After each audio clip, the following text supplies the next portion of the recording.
Did you know that today in history marked the end of the Biafra War?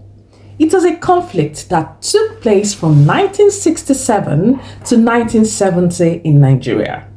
The war was fought between the Nigerian government and the secessionist state of Biafra, predominantly composed of Igbo people who wanted independence from Nigeria. The war resulted in numerous casualties and widespread suffering, with famine and disease plaguing the region.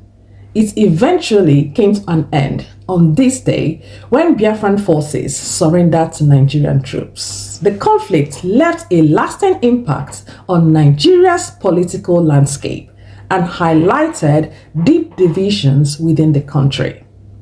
Although it may not be as well known as other wars, like World War II or Vietnam, the Biafra War had significant consequences for those directly involved and serves as a reminder of the ongoing struggles for self-determination around the world.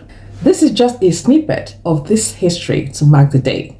A detailed version of this will be uploaded to the YouTube channel in due course. Thank you for watching, but there's more excitement to come. Stay tuned.